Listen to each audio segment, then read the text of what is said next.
22 years ago, I had a life-changing opportunity. I remember receiving a call from Mike, rest in peace. I had no clue who he was, but he wanted to meet me and have a cup of coffee. I'd never heard of the company either. It was out of Texas, but weren't in my area. I remember hanging up on him 3 times before I finally agreed to have a cup of coffee with him. He then proceeded to tell me about this really cool real estate company that wanted to open in Charlotte. I remember in the conversation, it was how this company was agent-centric, and the agents were the clients and the customers, and it was all about helping the agent succeed at the highest possible level. He told me about the education. He told me about the people and the vision. After a few more meetings, I agreed to be agent number 1 in Charlotte and the first operating principal for the first 3 offices for Keller Williams. It was a fantastic decision that changed my life and my family's future. Even though I screwed up a bunch of stuff, we grew that company to number 4 in the market in 6 months and then was off to the races. This was all in spite of all the naysayers and even the company that held the franchise license and failed 10 years earlier. They actually sent letters to all of the other companies and managers that said, beware of the cult coming to town. That was a big compliment now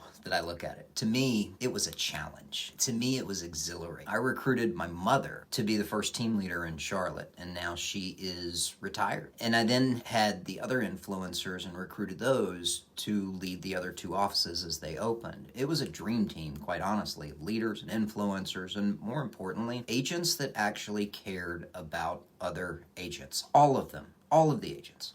We built a family. We built a high-performing team of agent athletes, right? They were real estate professionals on so many levels. And in those original years, we had a productivity base, what we call a PB, of almost 70%. In those days, that was actually defined as how many agents were closing a deal and writing a new deal in the same month. Today's productivity base in real estate is about 20%, by the way, if not less. And that is with only one of those metrics, not both of them. Every one of those leaders was in the office and teaching what they were doing and helping other agents. We built a culture.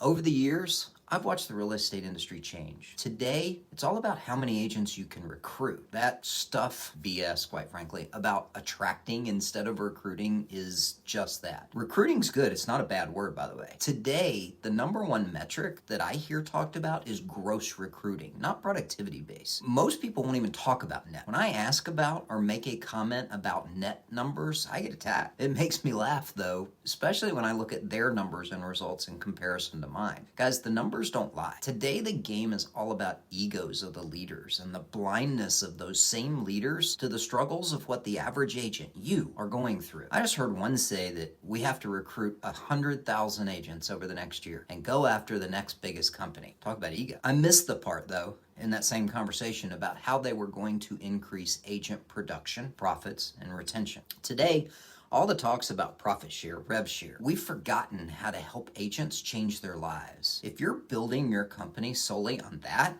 you're building a group of mercenaries with no loyalty. We're seeing that, though, aren't we? We've lost track of who the real client is, and that's you, the agent. We talk a mean game about it, but it's mostly just talk. It's transactional instead of transformational, instead of people say that, oh no, it's not. Maybe that's why all the big players, though, have a revolving door and low production numbers. Again, the numbers don't lie. If that mirror fogs for most companies and offices, you're in. I know offices that have 480 agents and only profit less than $15,000 each month. That should be embarrassing. Unfortunately, that's kind of normal though now. I also know much smaller companies that have 70 agents and 70% market share over companies in the same area that are 2 to 3 times their agent count. That is a direct difference on the focus of the leaders. That smaller company that I was just using as an example is focused on their agents and each agent's production in life. They know that if the agent is happy and making money, then they are building their own culture. They are building real relationships that change lives. The owner of that company, what was funny is he told me when we met, he said, I don't recruit. I don't know how to recruit. After getting to know him and visiting his office and meeting his agents, I figured out and actually was told he may be one of the best recruiters that I've ever met. Yeah, it's you, Travis. He builds relationships. He focuses on his agents. 24 years ago, I became a real estate agent. 22 years ago, I had the opportunity of a lifetime. This is an amazing industry that can truly change lives. The culture of a company is critical, and it should be a culture. It's driven by its leadership and the teams that are built.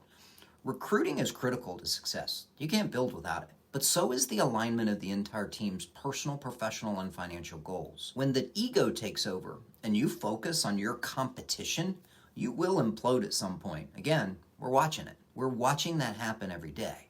When the leaders are out of touch with reality, the implosion accelerates. We're watching that happen. Today, I'm searching for that feeling that I had 22 years ago. And guys, I think I may have found it. I'm looking for that company that knows the agent is the client. I'm looking for that company that really cares about changing their agents' lives.